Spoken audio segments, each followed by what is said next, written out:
કંસની દોસ્તી શત્રુઓ સાથે થઈ છે. શત્રુઓ સાથે એને સમાધાન કરી લીધું છે અને આ સમાધાન પણ એક સમજણ ઉપર હતું કે મને જ્યારે જ્યારે જરૂર પડે ત્યારે મિત્રો તમારે મદદ કરવાની. આ બધા મિત્રો કોણ હતા? બધા કંસ રાજાના મંત્રી મંડળમાં બેઠા હતા. મહાશનૈહી, બહુ જ ખઉદરા હતા. મને લાગે છે કે આ જે કંસના મંત્રીઓ છે એ કૃષ્ણે ભલે તે દિવસે મારેલા પણ આજે જીવતા થઈ ગયા છે. પ્રલંબ બહુ જ લાંબો, અંતઃકરણાદ્યાસ. ઘણા આપણા લોકો એવા હોય છે કે ક્યાં ક્યાંથી તમારા ઘરનું બધું ખેંચી ખેંચીને લઈ લે. They are just like the dragons. Bakasur, મહાન લોભી, મહાન દંભી, સાક્ષાત કપટનું સ્વરૂપ. મુખ में राम, बगल में छुरी, भगत भय पर दानत बुरी. ચાણૂર, તૃણાવર્ત, આ બધા મહાશનેહી, બહુ જ ખઉદરાઓ. ગર્ગ સંહિતાની અંદર ચરિત્રો આવે છે બધા.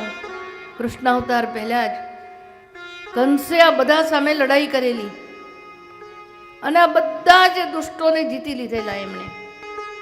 એ દુષ્ટનો પણ દુષ્ટ હતો કે તમામ દુષ્ટો પણ એની પાસે હારી ગયા અને બધાને કબજામાં રાખતો હતો.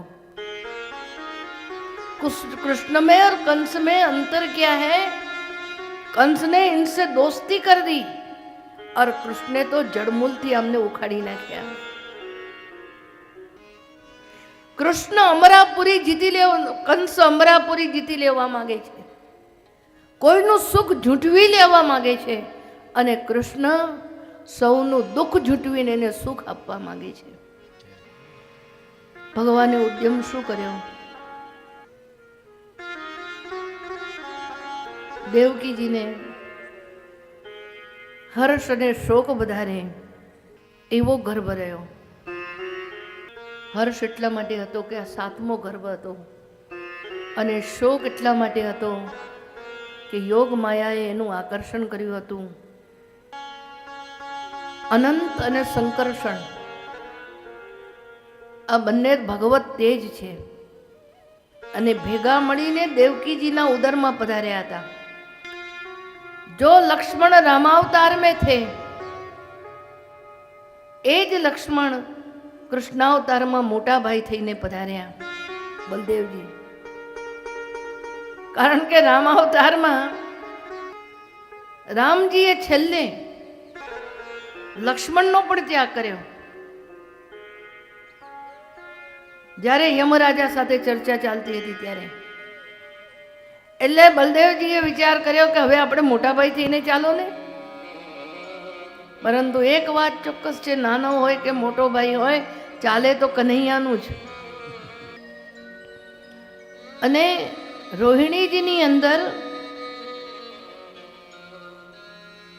ભગવાન વિષ્ણુનો અંશ બિરાજતો હતો, વાસુદેવ અંશઃ.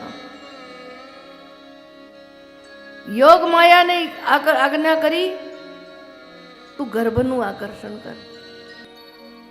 આજે પણ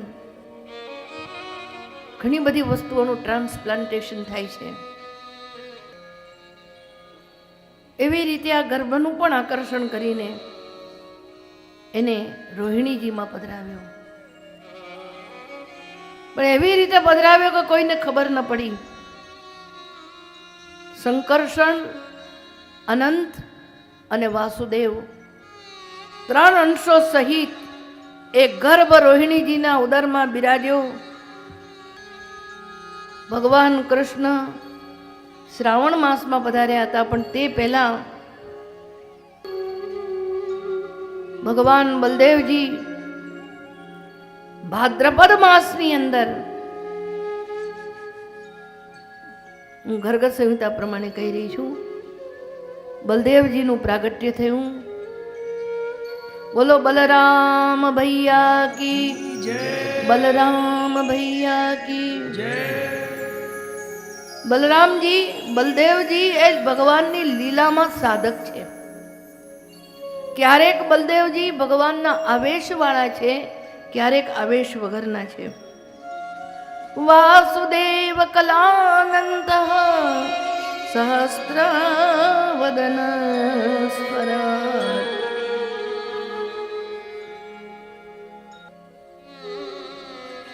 ક્યારેક બલદેવજી દેવોને સહાય કરે છે,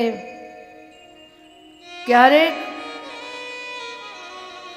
દૈત્યોને સુખ આપે છે. ભગવાન જે ઈચ્છે પ્રમાણે બલદેવજી કાર્ય કરે છે. યોગ માયાને ભગવાને આશીર્વાદ આપ્યા. હે યોગ માયે, આ કરાલ કલિયુગમાં તું ઘણા નામથી પૂજાશે. તું માયા છે, તું મારી શક્તિ છે. કલિયુગમાં મારી પૂજા કરતા હે માયા દેવી તારી પૂજા વધારે થશે. અને તમે જુઓ, વિષ્ણુ નથી વધારે પૂજાતા, લક્ષ્મી વધારે પૂજાય છે. દુર્ગા, ભદ્રકાલી, વિજયા, વૈષ્ણવી, મુદા, ચંડિકા, કૃષ્ણ, કન્યા, નારાયણી, ઈશાની, શારદા, અંબિકા, આ બધા તારા નામ થશે. અને ચારે બાજુ શક્તિપીઠો બનશે. આજ દેવી પૂજા બહુ જ્યાદા હૈ. અને હવે ભગવાને પધારવાનો ઉદ્યમ કર્યો. ભગવાન અપી વિશ્વાત્મા ભક્તાનામ ભયંકરઃ આવિવેશાંશ ભાગેન મન આનકતુંદુભે.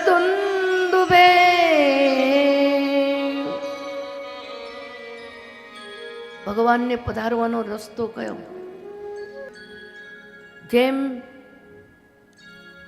આજે પિતાના વીર્યથી ને માતાના રજથી એક બાળકની ઉત્પત્તિ થાય છે, એ યોનિનો માર્ગ ભગવાનનો નથી,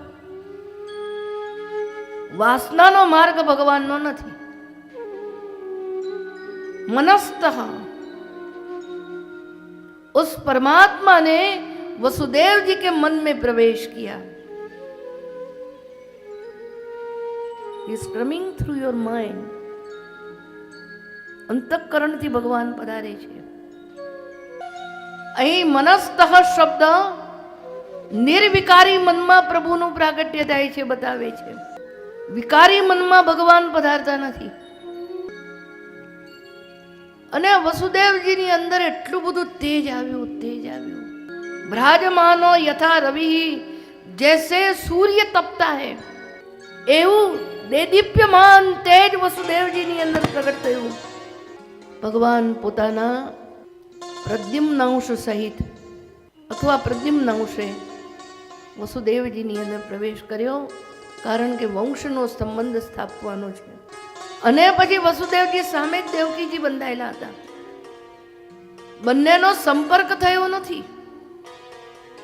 જેવી રીતે એક યોગી પોતાની આંખો દ્વારા દીક્ષા આપે અને શિષ્યની અંદર યોગનું તેજ પધરાવે છે, એવી રીતે વસુદેવ બાવાએ આ ભગવત તેજ નેત્રો દ્વારા દેવકીજીના નેત્રોમાં પધરાવ્યું.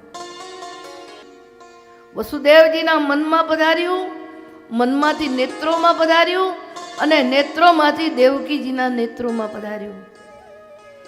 આંખોની અંદર બહુ શક્તિ છે. એક જણે મને પૂછ્યું, श्री गोवर्धन धरण श्री श्री बाबा वो सामने क्यों नहीं देखते, सीधું કેમ નથી જોતા અને નીચું જ જુએ છે? આમ અધરો નેત્રો ઢળેલા હોય છે. ભગવાન કહે છે, દુનિયાદારીને મારી નેત્ર નિકુંજોના દર્શન નથી કરાવતો. આ નેત્ર નિકુંજોના દર્શન કરવા માટે એને ચરણમાં ઝૂકવું પડે, શરણે આવવું પડે. અને એક વાત છે, આ વાણીની જે ભાષા છે ને, એના કરતાં પણ આંખોની ભાષા બહુ મધુરી હોય છે. When you speak through your eyes, આંખોથી તમે ધમકાવી પણ શકો, આંખોથી તમે લાગણી વરસાવી પણ શકો, આંખોથી તમે તીખા તીખા તીર મારી પણ શકો, કટાક્ષોય કરી શકો. બાબો મોડો આવ્યો હોય, મોડો આવ્યો, કોઈને મોડું ચરીને અણગમો પણ આંખોથી બતાવી શકો. તમે આવી ગયા. બધી જ વસ્તુ આંખોમાં છે. હો, આંખ બહુ બોલે છે, બહુ બોલે છે. ઘણી વાર માણસ પોતાને છુપાવવા મથે છે, પરંતુ આંખો મનની ભાષા બોલી દે છે. અધરો નથી બોલતા, પણ આંખો મનની ભાષા બોલી દે છે. દેવકીજીના નેત્રોમાં વસુદેવજીએ ભગવત તેજ પધરાવ્યું વૈદિક દીક્ષા દ્વારા. અને તતો જગન મંગલમ અચ્યુતાંસમ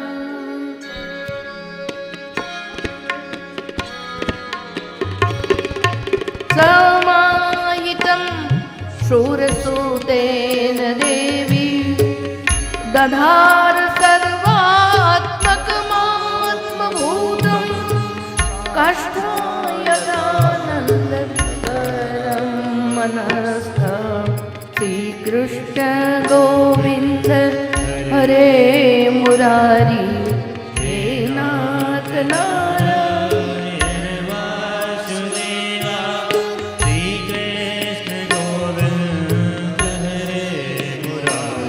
જે રીતે ચંદ્રમાં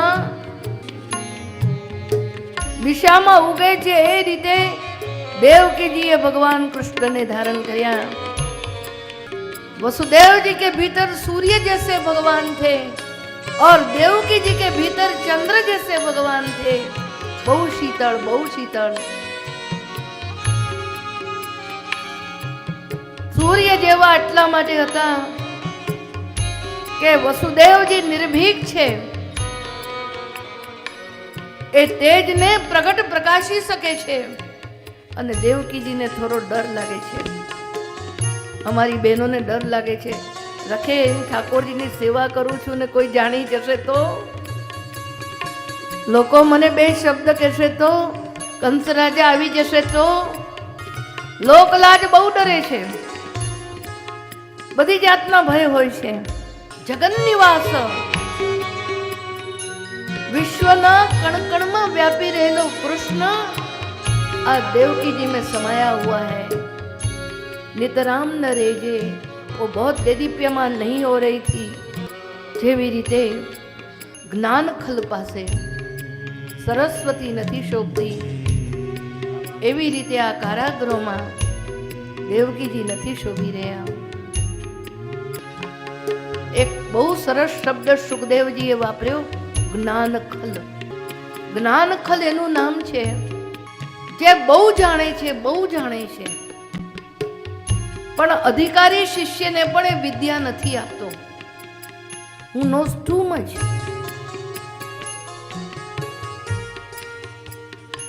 Yet is not giving the knowledge. छतांय सारा शिष्य ने, अधिकारी शिष्य ने विद्या नथी आपतो। घणा लोकोने डर होय छे, मारी विद्या ए भणी जशे तो मारी आवक ओછી થઈ જશે, મારું નામ ઘટી જશે। વિદ્યા તો વેચવાની વસ્તુ છે।